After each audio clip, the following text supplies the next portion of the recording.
The word sovereignty is defined as the authority of a nation to govern itself.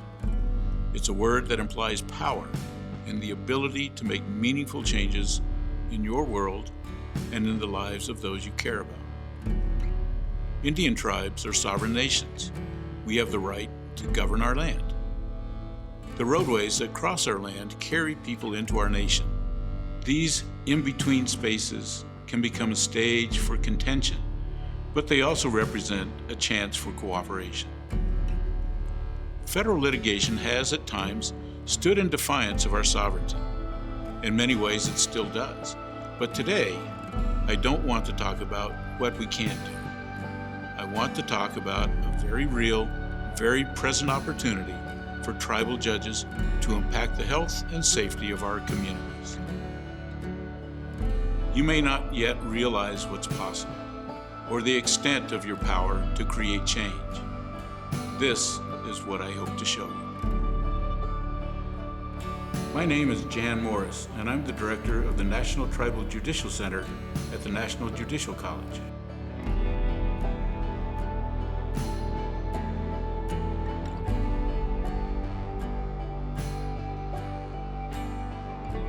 I'm the Nevada Department of Public Safety, Office of Traffic Safety designated Nevada Tribal Judicial Outreach Director, a distinguished faculty at the NJC, and a retired tribal court judge with over 25 years of judicial service.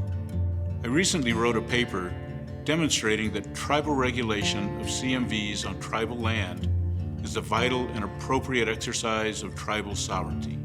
I wanted to show that tribal judges can claim our sovereignty through some very specific laws and regulations concerning traffic violations on the 164,000 miles of road that traverse tribal land.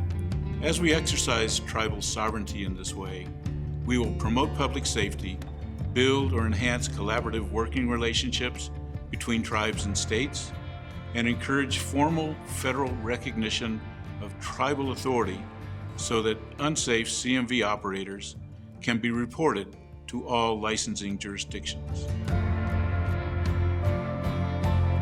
As Chief of Police on the reservation, I regulate and enforce traffic violations of all kinds, involving all types of vehicles. It's important that we have the full power of the legal system behind us. The Supreme Court does not question the authority of tribal police to patrol roads within the reservation. That includes right-of-ways, which are part of state highways. There are 164,000 miles of roadways traversing tribal lands, and many crashes occur on these roads. State law enforcement is not always readily available to arrive at the scene of a crash.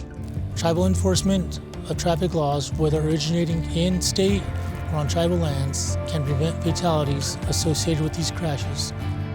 This is particularly important when CMV, CDL vehicles are involved. When tribes and states work cooperatively and collaboratively, we can ensure that CMVs operating on highways within Indian country meet all federal safety regulations. This will help reverse the upward trend of CMV-involved crashes, which cause property damages, injuries, and unnecessary deaths. Indian tribes have inherent sovereign authority over tribal lands. This includes roadways that pass through areas where our families live. Unsafe CMVs or operators pose a potential threat. The health and safety of our communities, manifested through civil traffic regulation, is a matter of strong interest for all of us. In light of this, states should recognize a tribe's authority and ideally enter into cooperative agreements with us to enforce and adjudicate state and tribal laws based on federal CMV regulations. For the sake of our communities and our nation, the roads that traverse Indian country must be kept safe. There have been several federal and U.S. Supreme Court decisions as to whether or not tribes have civil authority over non-Indians within tribal lands.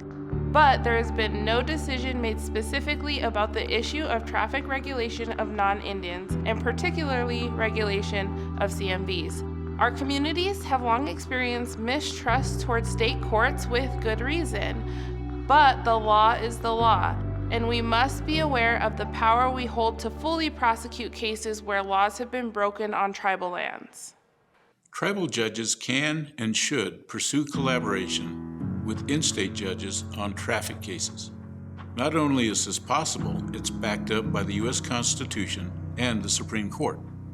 Sovereign Indian tribes have the right to enact public safety laws in accordance with tribal constitutional authority. This jurisdiction is approved by the Secretary of the U.S. Department of Interior. In short, when traffic laws are broken on our land, we have the undeniable authority to legislate, adjudicate, and enforce. The Confederated Tribes of the Colville Reservation versus Washington, 938 F. 2nd, 146, 9th Circuit, 1991, states that civil regulatory traffic laws promote the public safety and welfare on public highways, and that traffic infractions not otherwise denominated as crimes, such as DWI, are not criminal offenses.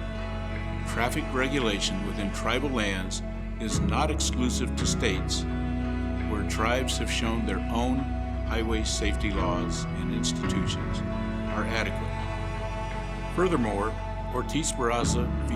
United States, 512 F. 2nd, 1176, 9th Circuit, 1975, states that the power to regulate is only meaningful when combined with the power to enforce. Obviously, tribal police must have such power. The state and federal court system has accepted and deemed obvious the fact that tribes have the authority to regulate traffic laws and the power to enforce them. It is a natural next step to create specific legislation that gives tribal courts the power to regulate non-Indian drivers, and particularly CMV drivers, crossing Indian country. We need to accept and honor the fact that this is our land, and we can fully extend legal authority here. I'm not asking you to trust the feds. I'm asking you to trust me. There are 3 things I want you to remember. Tribal courts have sovereignty over Indian country. This is our inherent right. In 2021, in the case of U.S. versus Cooley, the Supreme Court reiterated and confirmed that its prior decisions do not question the authority of tribal police to patrol roads within a reservation, including rights-of-way made part of a state highway. Furthermore, it was found that Congress had never sought to deny tribal authority in this matter. In fact, the court found that existing legislation and executive action appeared to operate on the assumption that tribes have retained this authority. Our authority to govern is assumed to be still intact, not something for which we are still fighting. Tribal courts have the right to seek collaboration from in-state judges. Washington v. Confederated Tribes of the Colville Indian Reservation 447 U.S. 134, 1980 states, the federal government has long recognized that Indian tribes possess a broad measure of civil regulatory jurisdiction over the activities of non-Indians on Indian reservation lands, in which the tribes have a significant interest. We have jurisdiction over non-Indians on reservation lands. We have the right to seek help from in-state authorities on these cases.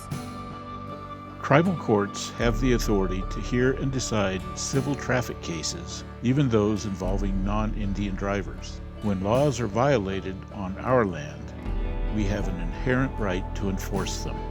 In the case of Iowa Mutual Insurance Company v. LaPlante, the court found that tribal authority over the activities of non-Indians on reservation lands is an important part of tribal sovereignty, and civil jurisdiction over such activities presumptively lies in the tribal courts unless affirmatively limited by a specific treaty provision or federal statute. If non-Indians violate civil traffic laws on our land, tribal courts have full authority to adjudicate. Federal case law backs this up, and state officials are therefore expected and required to cooperate and collaborate with us in those cases.